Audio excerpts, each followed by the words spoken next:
কিছু কিছু হুজুরেরা ফতোয়া দিচ্ছে আজারি খালেদা জিয়ার কফিন কেন ধরলো, তার খাটুনি কেন বহন করলো, তার তো খাটুনি ধরা জায়েজ নাই। আজকে বেগম খালেদা জিয়া বিদায় নিয়ে চলে গেছেন।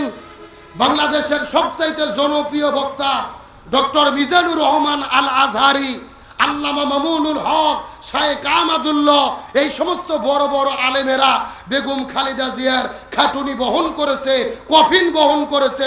চিৎকার করে বলেন আল্লাহু আকবার। আমি তো মনে করি বেগম খালেদা জিয়া সফল হয়ে গেছে, তিনি সৌভাগ্যবান। এত বড় বড় আলেম তার জানাজায় গিয়ে কেঁদে কেঁদে দোয়া করেছে, তার কফিন বহন করেছে, তার জন্য দোয়া করেছে। কিন্তু বাংলাদেশের কিছু কিছু ফতুয়াবাজ আছে না নাই? কিছু কিছু হুজুরেরা ফতুয়া দিচ্ছে আজারি খালেদা জিয়ার কফিন কেন ধরলো, তার খাটুনি কেন বহন করলো, তার তো খাটুনি ধরা জায়েজ নাই। এই যে আপনাদের বগুড়ার পুত্রবধূ বেগম খালেদা জিয়া, তিনবারে প্রধানমন্ত্রী, আপসীন দেশনেত্রী, এই জমিন থেকে বিদায় নিয়ে চলে গেলেন। লক্ষ লক্ষ মানুষ তার জানাজার ভেতরে উপস্থিত হলো, কান্না করে করে তার জন্য দোয়া করলেন। এর পেছনে কারণটা কি? কারণ হলো একটা, খালেদা জিয়ার সম্পর্ক ছিল আলেমদের সাথে, ইসলামের সাথে। এ বাংলাদেশের দুইজন নেত্রী, একটা জননেত্রী শেখ হাসিনা, আর একটা হলেন দেশনেত্রী বেগম খালেদা জিয়া। হাসিনা দেশ থেকে পালিয়ে গেছে, এই দেশের মানুষ চাচ্ছে হাসিনার কখন ফাঁসি হবে, আমরা মিষ্টি বিতরণ করব। কথা বলে না কেন?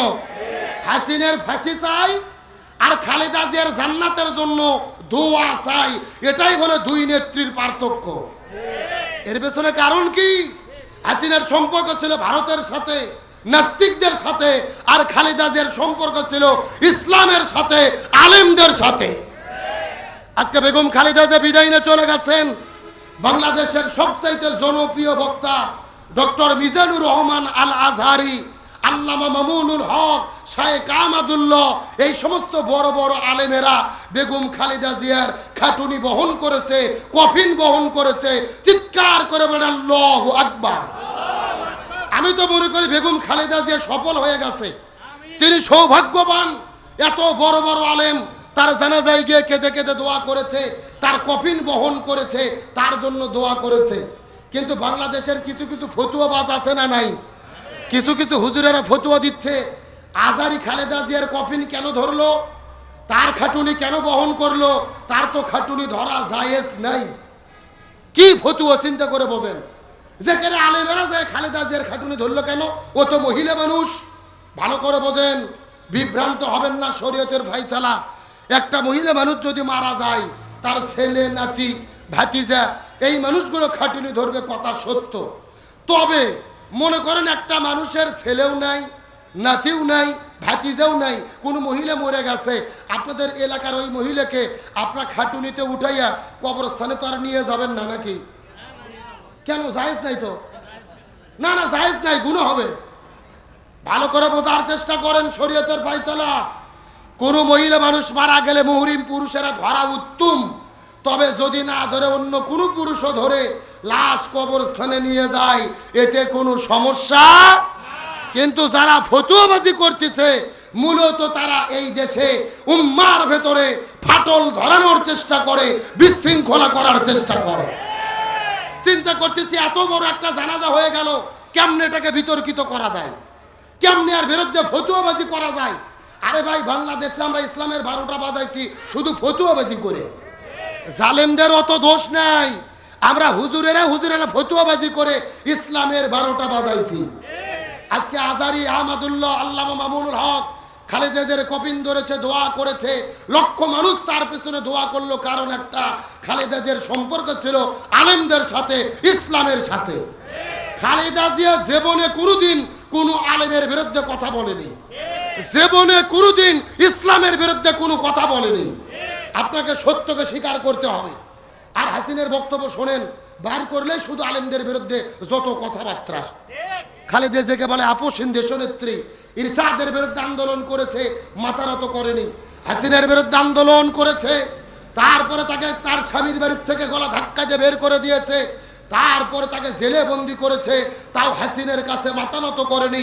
খালেদা জিয়া প্রমাণ করেছে তিনি আসলেই আপসীন দেশনেত্রী। আজকে খালেদা জিয়ার জানাজায় কত লোক হয়েছে এটা নিয়ে পুরো পৃথিবী গবেষণা চলতেছে। দুইটা সংস্থা রিপোর্ট পেশ করেছে যে সংসদের মালিক মিয়া এভিনিউ থেকে শুরু করে কারওয়ান বাজার, ওইদিকে শাহবাগ, ধানমন্ডি 32, পুরো এলাকা লোকে লোকারণ্য, এমনকি রাস্তায় মানুষ দাঁড়াতে না পেরে ছাদের উপরে উঠে পর্যন্ত জানাজার নামাজ পড়েছে। আলহামদুলিল্লাহ বলেন। এখান থেকে তারা গবেষণা করে বলেছে খালেদা জিয়ার জানাজায় কমপক্ষে 32 লক্ষ মানুষ উপস্থিত হয়েছিল। আল্লাহু আকবার বলেন। বাংলাদেশের ইতিহাসে এত মানুষ আর কারু জানাজাতে উপস্থিত হয়, এটা তো জীবনের সফলতা ভাই। তবে আবার অনেকেই গবেষণা করে বলতেছে এক সপ্তাহ আগে হাজি মারা গেল, হাজি শহীদ হলো, তার জানাজাতে লক্ষ লক্ষ লোক এসেছিল, যে খালেদা জিয়ার জানাজায় লোক বেশি হয়েছে না হাজির জানাজায় লোক বেশি হয়েছে। আজারে কিছু লোক দেশের মধ্যে থাকে কি থাকে না, ভালো করে বোঝেন। আমরা বিতর্কিত করব না। এই বাংলাদেশের ইতিহাস বলে 4 জন ব্যক্তির জানাজায় বেশি লোক হয়েছে। জোরে বলেন কয়জন? 1 নম্বর শহীদ প্রেসিডেন্ট জিয়াউর রহমান, যিনি সংবিধানের মধ্যে আল্লাহর প্রতি বিশাল আস্থা এবং বিশ্বাস ঢুকিয়েছিল, বিসমিল্লাহ ঢুকিয়েছিলেন, ধর্মের প্রতি ধর্মের রাজনীতির বৈধতা দিয়েছিলেন। 1 নম্বর শহীদ প্রেসিডেন্ট জিয়াউর রহমানের জানাজা। আর 2 নম্বর হলো কোরআনের পাখি আল্লামা সাঈদীর জানাজা। আমি নিজে গিয়েছি পিরোজপুরে, ওই জানাজার ভেতরে ওই হাসিনা সালেমের বাচ্চারা জানাজা নিষিদ্ধ করেছিল, কবর জিয়ারত নিষিদ্ধ করেছিল, তারপরেও লক্ষ লক্ষ মানুষ আল্লামা সাঈদীর জানাজায় গিয়ে তার জন্য দোয়া করেছে। আল্লাহু আকবার বলেন। তাহলে 1 নম্বর শহীদ প্রেসিডেন্ট জিয়াউর রহমান, 2 নম্বর আল্লামা দিলওয়ার হোসেন সাঈদী, 3 নম্বর শরীফ উসমান হাদি। এত লোক তার জানাজায় কেন হলো? হাদি প্রধানমন্ত্রী ছিল না, রাষ্ট্রপতি ছিল না, এমপি ছিল না, মন্ত্রী ছিল না। তার জানাজায় এত লোক হওয়ার পেছনে কারণ হলো তিনি দেশের পক্ষে কথা বলেছিল, ওই ভারতের আধিপত্যের বিরুদ্ধে কথা বলেছিলেন। তাহলে 3 নম্বর হলো হাদি, আর 4 নম্বর হলেন বেগম খালেদা জিয়া। তবে খালেদা জিয়ার জানাজার ভেতরেই সব জানাজা রেকর্ড ভেঙে গেছে, বেশি লোক হয়েছে। তবে আমরা দলাদলি বিতর্কিত করব না, আমরা দোয়া করব এই 4 জন ব্যক্তি দেশের পক্ষে ছিল, ইসলামের পক্ষে ছিল। আল্লাহ সবাইকে যেন জান্নাতের মেহমান হিসেবে কবুল করে। আরো জোরে বলেন আমিন। আল্লাহ সবার কবরের ভেতরে যেন জান্নাতের বিছানা বিছাই দেয়, বলেন আমিন। আরো জোরে বলেন আমিন। তাহলে যে কথা বলতে চাচ্ছিলাম, এই ব্যক্তিগুলো সম্মানিত হয়েছে কারণ 2টা। 1 নম্বর তারা দেশের পক্ষে ছিল, 2 নম্বর তারা ইসলামের পক্ষে ছিল। আর যারা ইসলামের বিরুদ্ধে দাঁড়িয়েছিল, স্বৈরাচাররা কি দেশে আছে না পালাইছে? আবার মাঝে মধ্যে ভেলকি মারে, বলে আমরা সীমানার কাছে আছি, যে কোনো সময় শর্ট করে ঢুকে পড়তে পারি। আমরা বলতেছি ম্যাডাম আসেন, এটা তো আপনার বাবার দেশ, আপনি আসেন, আপনি শর্ট করে ঢুকবেন, আর আমরা আপনাকে ফট করে ফাঁসির দড়ি গলার মধ্যে ঢুকাইয়া দেব। বুবু ভাই শর্ট করিয়া ফাঁসির দড়ি তোমার জন্য রাখছি গো সাজাইয়া, রিসেপশনে বইসাই আসি ফাঁসির মালা লইয়া, বুবু ভাই শর্ট করিয়া ফাঁসির মালা তোমার জন্য রাখছি গো সাজাইয়া। আল্লাহর কোরআন বলেছেন কুতিবা আলাইকুমুল কিসাস, জীবনের পরিবর্তে জীবন, হাতের পরিবর্তে হাত, পায়ের পরিবর্তে পা। এই আয়াতের ডিজিটাল ব্যাখ্যা হলো ফাঁসির দড়ির পরিবর্তে ফাঁসির দড়ি। ও বুবু আইবা তুমি আইবা গো, এইবার আইসা বুবু ক্ষমতা পাইবা না। যারা ঠিক বলবে না মনে করবেন এদের মধ্যে ভেজাল আছে। ধরে বলেন ঠিক। বুবু আইবা তুমি আইবা গো, এইবার আইসা বুবু ক্ষমতা পাইবা না। খজনে বুবু কাদের কাকার অবস্থা খারাপ, দরবেশ বাবার হারুন আঙ্কেল এখন সামনে আসে না। নেতা কর্মী সব জেলের ভেতর, বুবু আছে ডরের উপর, কখন জানি আসে গ্রেফতারি পরোয়ানা। বুবু আইবা তুমি আইবা গো, এইবার আইসা বুবু ক্ষমতা পাইবা না। বয়স তোমার 80 বছর, ডাকিছে বুবু তোমায় কবর, দাফন হবে কোথায় সেইটা ভাবলা না।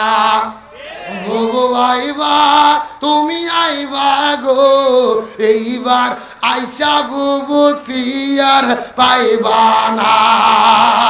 কথা বলেন ঠিক কিনা? আলোচনা কি চলবে? কারা কারা চলবে? দুটি হাত আল্লাহকে তুলে দেখাই। লিল্লাহে তাকবীর। আজকের মাহফিল চলছে চলবে,